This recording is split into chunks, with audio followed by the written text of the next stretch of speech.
नमस्कार साथियों, एक बार फिर से न्यू लाइट विद दीपक में बहुत बहुत आपका स्वागत है। मैं दीपक कुमार साहू।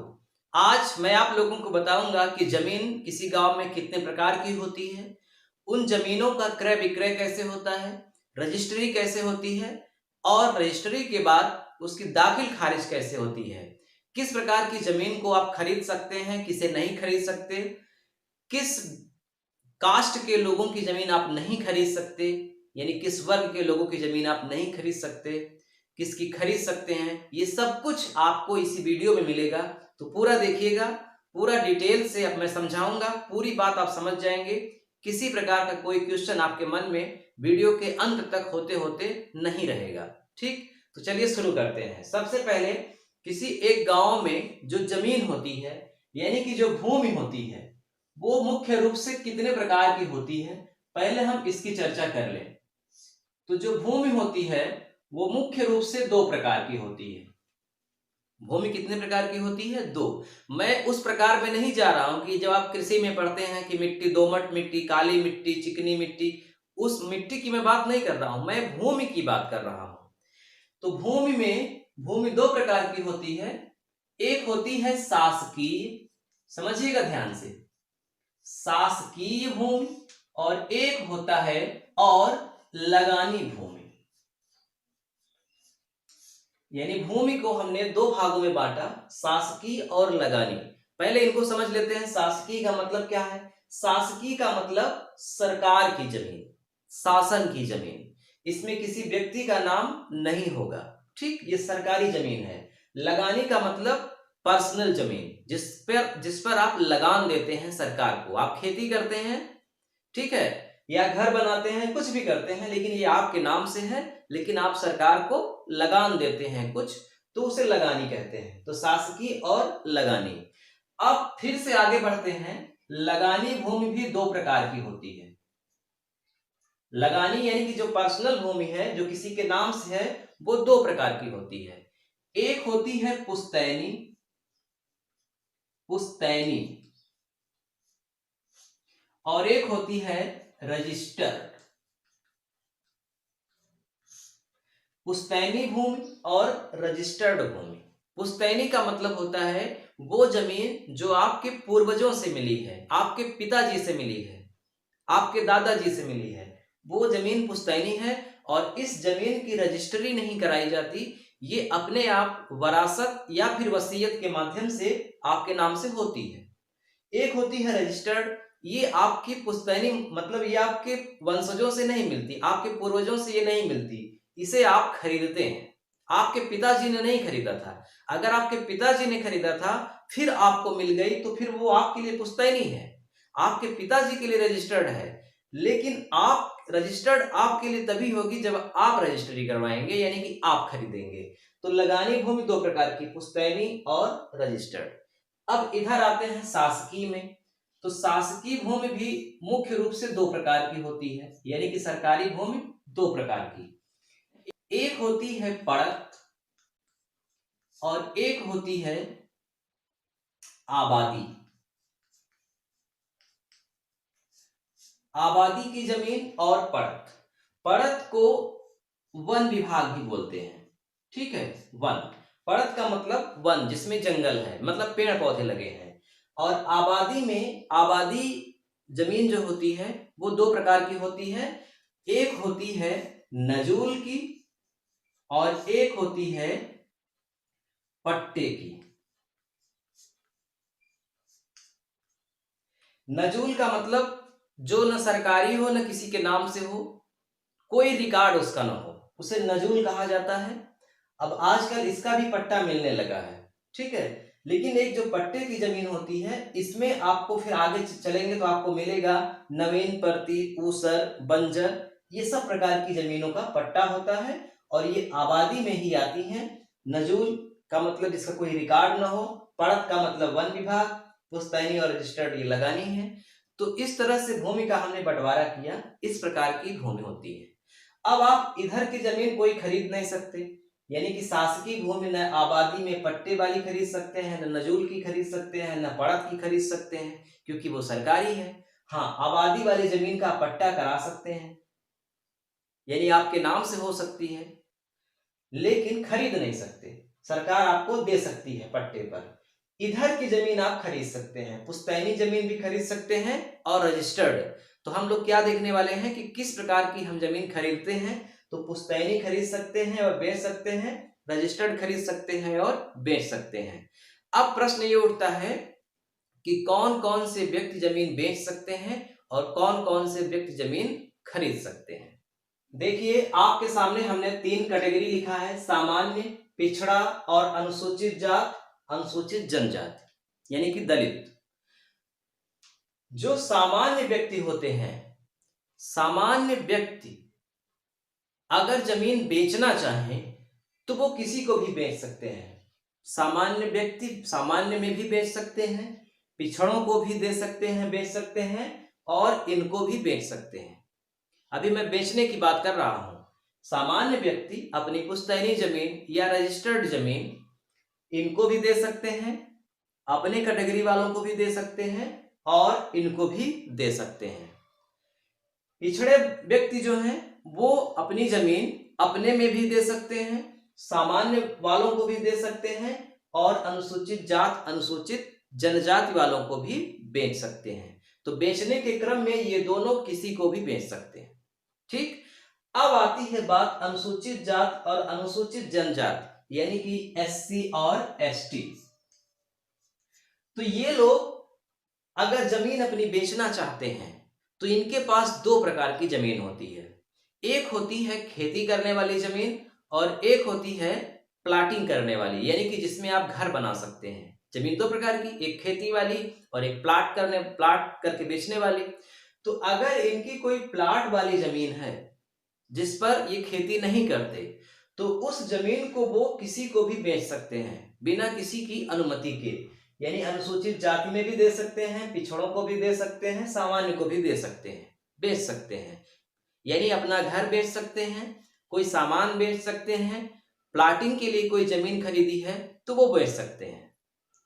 लेकिन जिस पर ये खेती करते हैं, यानी कि खेती करने वाली जमीन सिर्फ अनुसूचित जाति और जनजाति में ही बेच सकते हैं, पिछड़ों को और सामान्य को नहीं बेच सकते।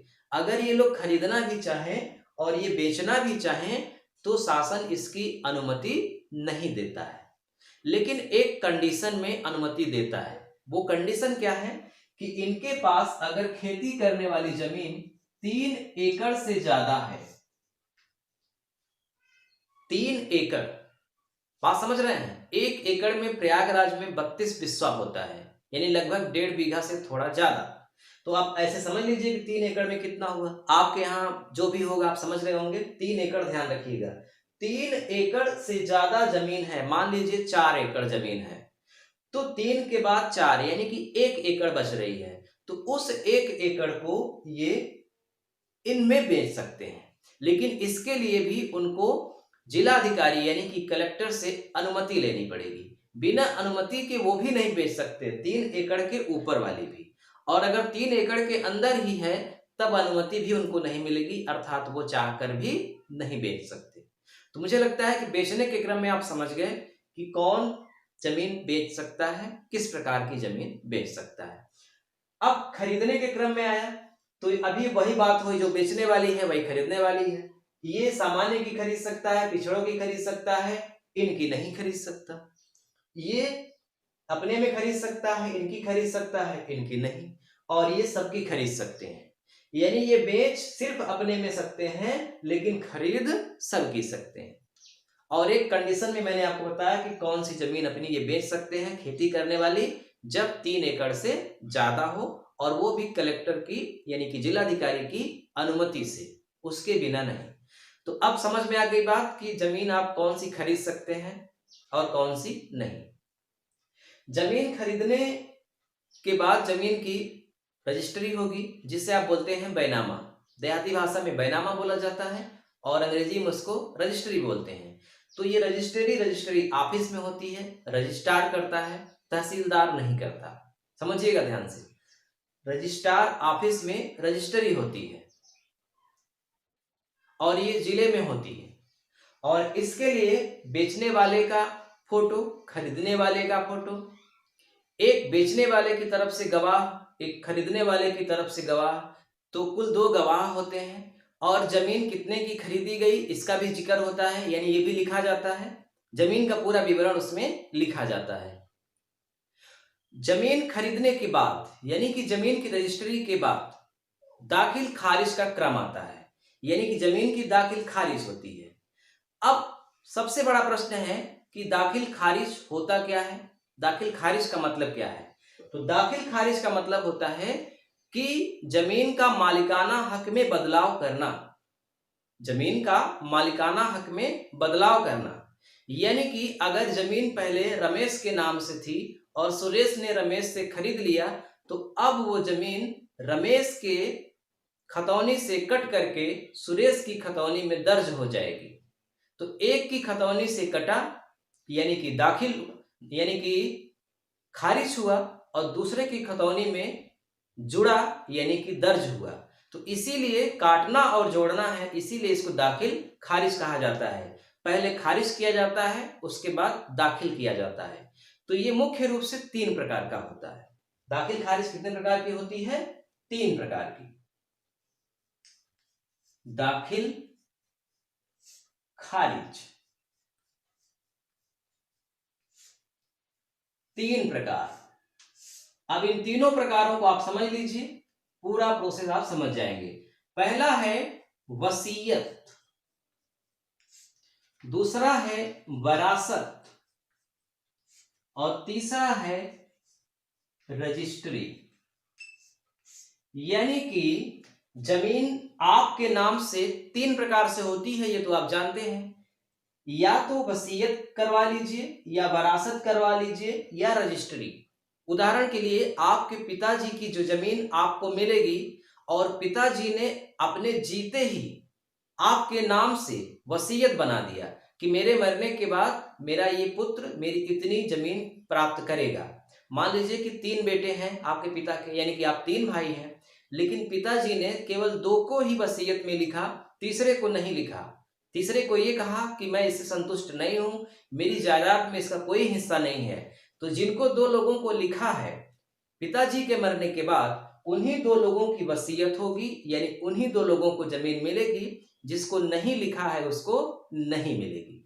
तो वसीयत का मतलब कि जीवन काल में ही जमीन जायदाद का जिसके नाम से वसीयत कर दिया गया, यानी कि नामकरण कर दिया गया कि मेरी मृत्यु के बाद इनको मिलेगा, वही उनके नाम से होता है।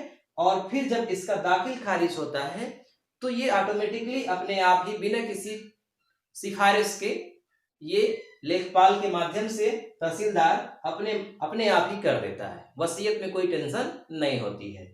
अगला आता है वरासत। वरासत का मतलब कि मान लीजिए कि जिस जमीन की संपत्ति की वसीयत नहीं हुई है और व्यक्ति मर गया, तो उसके मृत्यु के बाद उसकी संपत्ति उसके संतानों में बांटी जाएगी। तो जब उसके संतानों में मिलेगी तो उसे वरासत कहा जाएगा, और इसमें बराबर बराबर मिलेगी। यानी कि अगर 3 पुत्र हैं, एक नालायक भी है, पिताजी नहीं चाहते थे कि उसको मिले, फिर भी उन्होंने वसीयत नहीं बनाई और उनकी मृत्यु हो गई, तो उनके मृत्यु के बाद वो संपत्ति तीनों पुत्रों में बराबर बराबर मिलेगी। वो जो पुत्र सही है वो ये नहीं कह सकते कि पिताजी इनको नहीं देना चाहते थे, इस आधार पर वो नहीं काट सकते, बराबर देना पड़ेगा। और ये वरासत है, और इसमें भी पिता का नाम हट करके बेटों का नाम चढ़ जाता है। यानी कि पिता के खतौनी से नाम खारिज हो गया और पुत्रों की खतौनी में नाम दर्ज हो गया, तो ये वरासत दाखिल खारिज हुई। तीसरा आता है रजिस्ट्री। जब आप जमीन को खरीदते हैं, खरीदने के लगभग 1 महीने के बाद दाखिल खारिज का प्रोसेस शुरू होता है, और ये तहसीलदार के यहाँ शुरू होता है। आपको एक एप्लीकेशन लिखना होता है, इसका एक फॉर्म आता है दाखिल खारिज का। उसमें पूरा आपने जो रजिस्ट्री करवाई है, रजिस्ट्री की फोटो कॉपी और कहीं कहीं ओरिजिनल भी सबमिट करके कार्यालय में देना पड़ता है, और 35 दिन का समय लगता है। 35 दिन का समय इसलिए रखा गया है ताकि तहसीलदार ये इंक्वायरी करा सके कि आपने जो जमीन खरीदी है वो दबाव दे करके तो नहीं खरीदी है, या गलत ढंग से तो नहीं खरीदी है, सही खरीदी है कि नहीं, साफ सुथरा है कि नहीं काम पूरा। तो उसकी जांच के लिए समय लगता है और 35 दिन का समय लगता है।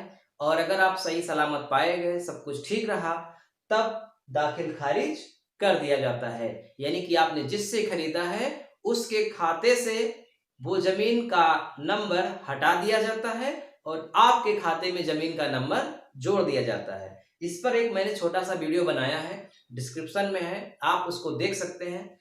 यहाँ पर मैं आपको एक साधारण तरीके से समझा दूं। मान लीजिए कि ये खतौनी है, ठीक है। मान लीजिए ये ए की खतौनी है और ये बी की खतौनी है। ए की खतौनी में मान लीजिए कि इधर लिखा है जमीन, जमीन का नंबर है 15 और इधर लिखा है रकबा 0 या 2 हेक्टेयर। फिर यहाँ लिखा है 16 और यहाँ लिखा है 3 हेक्टेयर। मान लीजिए रकबा हेक्टेयर मतलब कितना खेत है, खेत का क्रमांक और खेत कितना है वो लिखा है। और बी के पास मान लीजिए कि ये 20 नंबर का खेत है और यहाँ पे 4 हेक्टेयर है इसके पास, ठीक। और ये 21 नंबर का खेत है और ये 3 हेक्टेयर है। अब मान लीजिए कि बी ने ए से 16 नंबर का खेत खरीद लिया, यानी कि रजिस्ट्री करवा लिया 16 नंबर खेत की। जब 16 नंबर खेत की रजिस्ट्री करवा लिया तो जब दाखिल खारिज होगा 35 दिन के बाद क्या होगा कि ए के खाते में जो 16 नंबर था वो अब हट जाएगा। 16 नंबर और 3 हेक्टेयर की जमीन ये खाली हो जाएगी, खारिज हो जाएगी, यानी नई खतौनी में ये 16 और 3 हेक्टेयर नहीं रहेगा, सिर्फ 15 और 2 हेक्टेयर रहेगा। और यही चीज इनमें एक आगे जुड़ जाएगा और यही 16 और 3H यहां आ जाएगा क्योंकि इन्होंने खरीद लिया। तो जब ये नेट पर खतौनी चेक करेंगे, ऑनलाइन खतौनी चेक करेंगे ये, तो अब इनकी जमीन ये नहीं दिखेगी, सिर्फ इतना दिखेगा। और जब ये चेक करेंगे दाखिल खारिज के बाद तो इनकी जमीन जो 2 प्लाट थी, 2 जगह थी, अब 3 जगह दिखेगी। जमीन वही है, जमीन तो उठाकर ले नहीं जा सकते ना, जमीन वही रहेगी, लेकिन उसका नंबर भी वही रहेगा, रकबा भी वही रहेगा, लेकिन नाम बदल जाएगा मालिक का, उस मालिक के खाते में वो जुड़ जाएगी। तो मुझे लगता है कि अब आप पूरी बात समझ गए कि जमीन कितने प्रकार की होती है और फिर जमीन, कौन सी जमीन बेची जा सकती है, कौन लोग बेच सकते हैं, कौन लोग खरीद सकते हैं, और बेचने और खरीदने के बाद दाखिल खारिज क्यों कराना जरूरी है। दाखिल खारिज अगर आप नहीं करवाएंगे तब आपके खतौनी में वो जमीन कभी भी दाखिल नहीं होगी, कभी भी दर्ज नहीं होगी, भले आपने रजिस्ट्री करवाई है। इसलिए दाखिल खारिज ही महत्वपूर्ण होता है। दाखिल खारिज करवा लिया, पूरा काम एकदम आपका पक्का हो गया, आपके खाते में वो जमीन का रकबा जुड़ गया। तो ठीक है, मिलते हैं कुछ इसी तरह की इंटरेस्टिंग वीडियो के साथ अगले वीडियो में। वीडियो कैसा लगा, अच्छा लगा हो तो लाइक करिएगा,